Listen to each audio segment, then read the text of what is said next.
an Aston Villa podcast brought to you by Birmingham Live.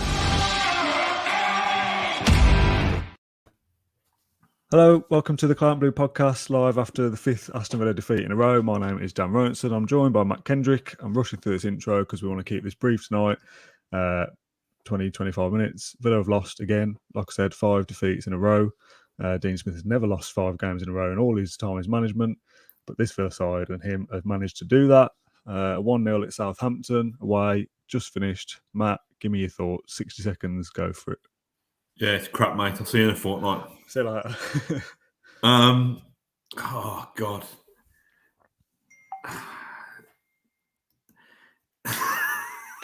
Who'd have thought it? You'd have got me lost for words. My thoughts, my assessments, it's just bleak. It just looks like a team that's lost confidence, that's lacking quality, that's lost direction, that's lacking leadership. It's obviously got injuries and suspensions, and it looks like what we hoped was only a blip or a slight rut has developed into a full-blown crisis. The last thing Aston Villa needed today was to concede an early goal. They needed 15 minutes of bedding into the game, calm, passing it across the back four, feeling the way into the game. You know, Armstrong goes and pings in a worldie after 2 minutes. It was a great goal, but Villa shouldn't be giving anybody that opportunity around the edge of the box. All of a sudden, everything comes crumbling back down again. The confidence goes. Southampton's confidence soars. And that Villa team, lacking leaders except for 1 or 2 players, just retreats into the shell. And it was horrible again, wasn't it? And, you know, if we're clutching for positives, then Villa's response second half was better, came out fighting, came out looking to really make a go of it. But even then, when we've got the attitude and a little bit more belief, the quality is lacking. You know, some of the mistakes that are being made in possession, some of the deliveries into the box or not even getting into the box. I don't know. It seems to have reached that point where something's got to give, hasn't it? And I know we'll come on to that question. And I dread it. I really dread it. We're pretty much, it feels like we're delaying the inevitable now, doesn't it? At this point, you know, like you said, we'll get on to Smith in a sec because we'll try and go through it chronologically. But let's say Smith stays and we win the next game, we draw the one after that, and we win the next one after that. And you think, oh, you know what? They've took the international break and they've improved. Then the next time we lose 2 or 3 in a row, we're going to be back to square one of going, maybe he has taken as far as we can go. So it does feel like now that they're going to push the trigger at some point and say, right, that's it. You know, that's time to make that change and hope that does it. But before we go into that too much in depth, I don't know, I'm going to get people saying I'm making excuses. I'm not. But the things you've just said in that first minute or two there about the quality as well, the quality of the players.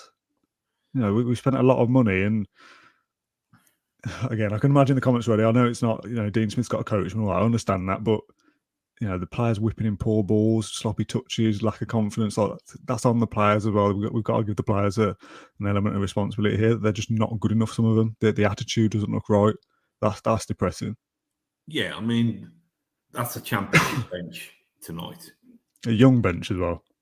Yeah, so in that sense, it's not a Premier League ready bench. That's a championship bench. And you've got Leon Bailey, who was our great hope 2 weeks ago. I mean, I prefer Leon Bailey when he plays in 15-minute spells, to be honest. I think so far he's been a better player when he's not been playing, with the exception of that goal. He's not match fit. He's not ready for the rigours of the Premier League. That much is clear. And you know, he's not got the work ethic to track back and to help out his fullbacks. He can't take a corner either. Yeah, I don't want to dig him out because he's a quality player in there. We've seen it. He's played at a very high standard in the Bundesliga. But when we've got these players who we're pinning so much on, I mean, Buendia turns up, doesn't he, in the second half for 15 minutes? He's playing balls around the corners, he's playing little give and goes. He's finding space, finding other people in space. And then Sod's Law, he cramps up and he goes off. And it's that kind of thing. I know it's a cliche, but it's that kind of thing that says, whatever happens here, it ain't going to, you know, something's not right there. just grim, isn't it? Let's try and go through this chronologically. And the team news comes out first of all. Let's talk about team news. I'll put tweet out saying I'll put because I wasn't convinced with that team, but I said I've learnt my lesson enough times now to judge this during the game and judge it after the game. Now before kick-off, I've seen many a team sheet come out and think, oh, that looks like a good team, and we get battered, and vice versa. That's not so great, and we end up winning. So my initial thought was, I don't really fancy that team, but if we win, happy days, and no one will care about it. Midfield looks weak, doesn't it? McGinn and the cameras are 2. What Buendia options are at there? 10. I mean, where's Morgan Sanson? I know the firework display down our zone cricket club's quite popular, but I don't know what the situation there is, because if Smith and him have had a falling out, which is the rumour at the moment, why even mention him in the press conference yesterday that he's fit to make the bench or fit to be in the squad, or whatever the phrase was? So just not even see him in there. I mean, the likelihood of him getting injured between yesterday's press conference and today is probably quite high with his, candy floss legs or whatever he's got. Quite a few players, to be honest. It's just typical, isn't it? Even Ings and Louise as well. Like I've not seen some stuff this week, so I've been off. But we don't even know what's going on with Louise, do we? I don't think. I think Ings is potentially injured, a bit of illness in the squad. I don't know. At this point, I don't know what's going on anymore. I mean, anymore, you've never known what's going on. Fair. So yeah, the team news comes out, and you think, well, Twanzebe as well. Is he any? I mean, Twanzebe and Horse is a bit of a toss up for me. I've probably said a few times that either or those. I wouldn't be that bothered about which one, but he looked poor again tonight. And then you've got Horse with 2 left footers around on the Titanic at the moment, isn't he? Yeah, right. That's fair. El Ghazi was the talk of the first half when he didn't want to be there. He was doing his best to get himself sent off. Could have got 3 bookings. Yeah. Let's face it. I think I've just seen James Russian tweet saying in isolation a 1-0 defeat. If it was just tonight, that was a bit of a bad spell tonight. It's not the end of the world. We've had a bit of a fight back in the second half. It's a great goal from them. It's only 1-0. It's a defeat. All defeats are annoying, but that's not that bad. But the manner of it and the way it's happened. And let's face it, if El Ghazi is rightly sent off because he's picked up about 3 or 4 yellow cards, and Southampton are better at finishing, that's a 3-0 game at half time. And it's game over, and everyone's going, awful defeat, get him out now. And people are still saying that, which is fair enough. But a 1-0 on paper doesn't look that bad with the second half mini fight back for 15, 20 minutes. But if we're playing Man City there, I know Man City's not a great example, but we're 6-0 down at half time. Like that first half was awful. Oh, look, Southampton looked like peak Brazil at some stages during that first half. It's amazing the confidence, how it headed in different directions after that first 2 minutes. And I think Villa was just shell-shocked. I mean, shell-shocked is probably the word that I'd use. If you looked at Dean Smith towards the end of the game, when the cameras panned to him, he looked like a broken man to me. He looked like, listen, I don't want to add to the hype and stuff, but he looked like, there's a foreboding sense that something's happening. To me, that was thinking, if I lose tonight, I'm probably going to lose my job. And as it slowly ticks down and you're playing all your strikers, I mean, it's so Steve Bruce, isn't it? We're jumping all over the place, but you often see, don't you, when a manager goes to 3 at the back, people start saying, he doesn't know what he's doing. Just throwing all the strikers on when you need a goal. Archer, Davis, and Watkins all playing together in some weird system. It's just, that screams of desperation. You can see the clock ticking down and thinking, right, well, I've got to do something here because I know that it's all conjecture, but I know if I lose here, I'm probably going to get sacked in the next few days or while we're on air. Who knows? I think Merson said, didn't he, in his punditry at the start of the game, that it's kind of selection bingo at the moment. Dean Smith's clutching and reaching to try and find the right formula, which was hard enough when he got most of his players available. He's even harder now that Villa are on a dreadful run and he's got a lot of players missing. And it is, we're what, nearly a dozen games in now, are we? And 11, yeah. Couldn't name his best team if everybody is fit and available, let alone where we are at the moment. And it's just, I hate to say this, but it's just the hallmarks, and we've seen it time and time again. We've seen it when, and you probably don't think I've matured. As I've matured as a football fan and as a journalist, it used to really rile me when managers under pressure. I've fallen out with Lambert and Bruce and O'Neill and lots. There's a common theme in all this. I've fallen out with lots of managers, but it used to rile me when they'd say silly things. You know, like so Dean Smith pre-match was like business as usual, like everything's fine, you know, nothing to see here. Crisis, what crisis? And it's when you can just see them clutching. But what are they? What's he supposed to say? Because if he says, "Oh yeah, we're an absolute mare and it's all my fault," that's not a good look either. But you see the excuse management, and you see the chopping and changing of formations and tactics and personnel. And these little things you see, you know, it's cliche again, but you see the rub of the green going against you, things not falling for you. And all these things, to me, it just kind of leads towards this tsunami of pressure that is heading one way. And I'm not saying that will happen in the next 2 weeks. I think it might. I'm more convinced that it might than I have been at any stage before. And that's at any stage before, even when we was on the brink ahead of lockdown and we were, you know, we got stuffed at Leicester. But definitely the direction of travel is that something really, really spectacular is going to have to occur to put this back on track again. And, you know, the evidence in front of our eyes says that looks very, very unlikely. Is there any... I don't want to talk about it as if it's a done deal here that Smith will be gone in the next however many days, if it's even in this break. But just to have both sides of the argument, is there any positives or any pros to keeping Smith in at this point? Can he still turn it around? He's still the Dean Smith who has, and we know the history, he's got Villa from halfway up the Championship, success year on year on year on year. So, of course, there's qualities in there. I don't buy the theory that Dean Smith is suddenly a fraud and he's not good enough for this level. And Dean Smith has been carried on the coattails of Jack Grealish and he's had no impact whatsoever in Villa's revival. Dean Smith's played a big part in it. But sorry, just to put in, even specifically tonight at half time, after whatever was said at half time, we were better. So you can't just go, oh yeah, he's totally lost it. Something changed at half time.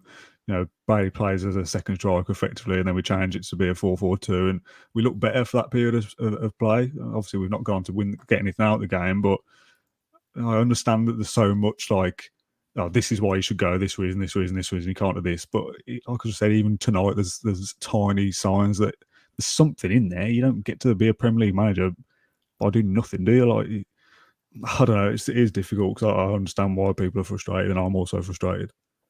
Yeah, if you look at tonight's match, if Villa would have played that second half, it's ifs and buts, isn't it? If Villa's second half performance would have been matched by the first half performance, and it would have ended up in a 0-0 or a 1-1 draw, and it would have been ordinary times, and Villa would have won 2 and lost 2 of the last 4 or 5 games, it would have just gone down as a Friday night performance in the Premier League on the telly. Let's move on to the next one. But that's factored in to the last 4. And what I prefer to judge Dean Smith on is this season, because we can't say, well, you can say that, you know, we've only picked up so and so many points over the calendar year of 2021 and it's relegation form. We weren't saying that in the summer when Dean Smith lost his star player and Villa did quite a good tidy PR job of saying, don't worry, we've got this new cavalcade of stars. So I think it's unfair for us to start going back and picking holes in what he's done before. Of course, there's been issues in what he's done before. He's never managed in the Premier League before. A lot of the players have never played in the Premier League before. But I think we've got to judge him solely on this season. Is this season good enough? No, it's not. Is there any opportunity? Is there any encouragement that Villa can turn this season around with what's in front of us at the moment? Very little. So, No. Well, you know, this sounds really bad, and you know, I deliberately don't look at the comments on it in case it affects my confidence and my self-esteem. But I know that there's going to be more out than, I don't know, Mickey Flanagan out on a Friday night, because that's the way the mood is. Me personally can't bring myself to say that Dean Smith should be sacked. But equally, I can't bring myself to say that Dean Smith should be the man to take Villa forward. So that is the ultimate splinters in the arse situation, I know. But that's where I'm at the moment. I don't have faith at the moment in Dean Smith to turn it around. but I'm really, really clutching to find out, to have faith in who's going to come in and do a better long-term job. I think somebody could come in and give Villa a short, sharp shock, give it the Tim Sherwood treatment, get a few wins in the bag. Villa finish 4 or 5 places higher than we are now. But we said this on the previous podcast, to do that and to take that next step and to build something lasting, I don't know. That's not my job to go and source that bloke, though, is it? Yeah, I think that's the problem is it's resetting. Like there was never a point where I thought that like Dean Smith wouldn't. Like I know managers don't last forever, but you think that like this project that Villa keep speaking about, get promoted, stay in the Premier League, and build and get into Europe eventually. Dean Smith has taken us this far, so in my head it's always, give him the chance to keep going as far as he can. But like you said, you can't defend the run we're on at the moment, and there's nothing really in sight to make me go, oh yeah, Brighton next game after the international break will be fine. For that, we're ready to go, because what's going to change in the next few weeks? Confidence doesn't just come from anywhere, does it? Confidence comes from winning games. I don't see how we win games at the moment. Then you look on paper and think you've got people like Danny Ings and Watkins that are goal scorers at this level. Bailey has done it elsewhere. Buendia's done it elsewhere. And you think, oh yeah, there's some good bunch of players there, so maybe it is the manager not getting the best out of them.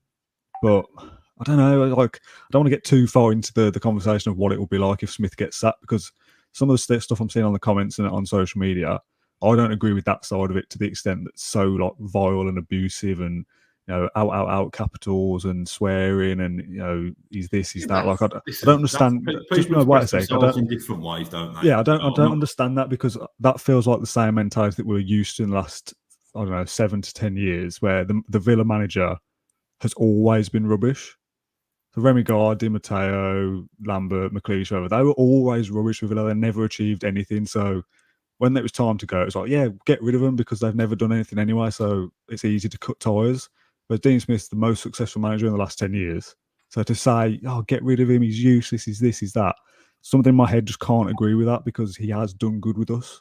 But this season and most of 2021, when Jack's been injured, hasn't been good enough. I'll say that. I'm not going to sit on the fence and say, oh yeah, we're fine, let's go for it.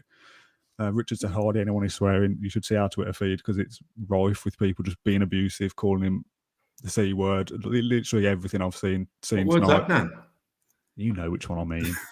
So for that, I don't agree with that side of it. But I'm going to sit here and say, yes, the football isn't good enough at the moment. And if the owners think it's time to make a change, I'm fully behind that.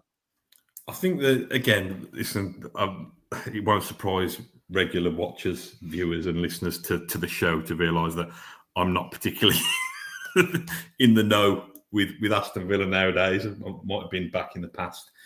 But to me, it seems like that if they are going to get rid of him, the stars are kind of aligning in a way that, if they don't do it now, we've lost, not only got an international break, but we've got the extra couple of days, isn't it? We've played early on a Friday night. These 2 full weeks to turn it around. I'm not saying go and pull the trigger now, but if you want to recruit a new manager when you've got 2 weeks without a game that allows you to, listen, let's not be naive about this. The Villa hierarchy will have a shortlist of managers, and they'll have in mind who they think is available, who they think is a good bet. It probably sounds a little bit disrespectful in a way, but it's good business. It's good business to have succession plans. So they will have done that. So if we're getting ahead of ourselves here, but if they have done that and they've got several names lined up, the 2-week break offers you the opportunity to not only get that deal over the line, but to give the new man a little bit of time with the squad. So that might be a factor. I'm not saying that will happen. They might think that 2 weeks is the perfect chance for Dean Smith to press the reset button to get some of his players back fit and do it like that. So it can go both ways. The thing is, and this is stating the bleeding obvious, something needs to change, because Aston Villa that we've seen since the last 10 minutes of the Wolves game of an Aston Villa in free fall, and no part of this project was entertaining the idea that Aston Villa, having got back to the Premier League, would suddenly drop out the Premier League. And there's nothing like that to focus the minds of very wealthy, very shrewd very single-minded businessman. So it's going to be really, really fascinating over the next week. That's one word for it. No, well, listen, fascinating in the sense that rubbernecking on a car crash is fascinating, I suppose. It's going to be interesting because we've got to the stage where, having had a really bleak 10 years at Aston Villa fans, really, really bleak, the bleakest for a generation, certainly elements of it. Although we've still been to Wembley about 4 or 5 times. Yeah, lost them all apart from one. Having got through that and been spoilt with year-on-year progress for the last 3 years, we're not used to this project stalling.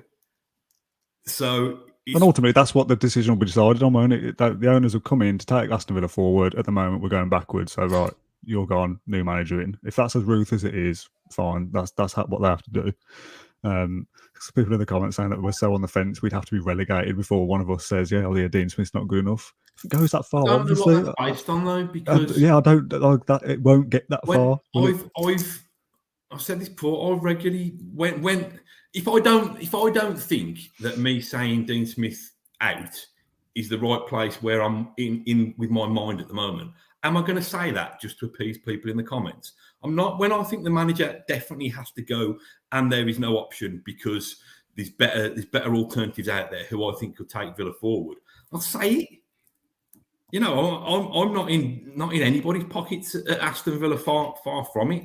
I just need to be sure in my own mind that there's a better alternative out there, and I'm a lot closer to stopping defending Dean Smith probably tonight than I've been before, because I can see a pattern emerging. Yeah. But that's I don't know. It's a horrible situation. The finding of the replacement manager is not up to me anyway. It's not in our job description to go and find the replacement, because it kind of feels like, I know, yeah, it kind of feels like on the fence. I'd like to appoint you, but I'm not sure. Yeah. I don't know what I was going to say. Oh, yeah, it feels a bit like, when a squad's struggling and there's somebody sat on the bench, and it's into like the in thing that, we need them, they'll come and fix it. Get him playing more, he'll come and change it. It kind of just feels like some of the names that are being suggested are just like, they're good because it isn't Dean Smith. I'll just give it to John Terry, get Nuno in, do like Eddie Howe. Names like that don't excite me. Like, I've said it all along, if it's just going to be somebody who stops the rot and is the same level as Dean Smith, in my head, I just think, well, Dean Smith gets the opportunity to try and sort it out still for another month or whatever, because Eddie Howe's peak or Nuno's peak is as good as Dean Smith in my eyes on paper. So unless the person can come in, and I know it's a redundant question because I know he's about to be unveiled at Newcastle. Would you rather have Dean Smith or Eddie Howe? I'd rather have Dean Smith still. So. And I'm not saying that Newcastle's owners are the shrewdest people in the world, and they seem to have botched the process a little bit with the way that they thought they got Emery. And Eddie Howe wouldn't even be Newcastle's first choice. But this is the kind of thing that I'm saying. So if Newcastle, who have been proclaimed as the second coming of Christ because of all the money that they've got, and the next Man City, the next Abramovich Chelsea, if they can only get Eddie Howe. I know our owners and our CEO are shrewder or in a better place than the Newcastle owners. But if they can only get Eddie Howe, who's next in the queue? I'm not saying that's not a reason. If we think that Dean Smith's time is up, I'm not saying that's not a reason to pull the plug. I'm just saying that this is a fundamental, significant decision in Aston Villa's history, because we've got through that horrible, horrible patch. So I don't know. I'm at a loss. I really am, because I can't. I'm struggling to defend Smith over what we've seen in the last 5 matches, but I'm struggling to think of an alternative right now, and it just scares me, the prospect of pulling the trigger and not having a contingency plan that's gonna get us to kick on straight away. I know that's the gamble, and that's why Christian Purslow and co and big powerful CEOs are paid big salaries. But it just scares me. Why has it had to happen, Dan? Everything was just going nice. Why have we had to do this? Damn you, I don't Jack know. Grealish. Yeah, I know. I don't understand why we've got to this position, to be honest. Yeah, the players just don't. I mean, and like I said before, if Smith does end up staying, which is still a very real possibility, I think if we lost 3 or 4-0 tonight, I think it would be absolutely inevitable. And it's still the defeat tonight. If Southampton had better finishing, it probably would have been 2 or 3. But on paper, it's still only a 1-0. Changing it in the second half kind of changed it a little bit. So on paper, Smith could very, very well still be here in the next. He could still be here for the rest of the season. We don't know, do we? So if he is, the players still also need to do way more. The players just don't look at it. The attitude isn't right. The fitness is still way off. Like, and when Dio 11 games in, he's getting cramp after 70 minutes and hasn't looked anywhere near it for the whole time he's been with us. Fitness is a problem. Finding the best 11 is a problem. Basically, everything's a problem. Coaching's a problem. Everything is a big problem, and Villa are only going in one direction at the moment. That's downwards. That if they do get rid of him, first, haven't we? So just looking at the table, I don't think we can drop into the bottom 3. Well, potentially, but we're going to be, depending on how results go down there. Well, we're going to be very close. If the likes of Burnley and Leeds get results and Watford get results, they're probably playing each other now. But yeah, it's too close for comfort. It really is. Well, just away from, because I know we're going to wrap this up in a minute, but just away from Smith and about the match in general today. What was your take on? Because to me, we lacked confidence in the first half, confidence and quality in the first half, and we lacked quality in the second half. And like you said, it did seem a little bit of an act of desperation towards the end. But having said that, you're 1-0 down. You're still in the game. You've got to try and throw on what you've got, haven't you?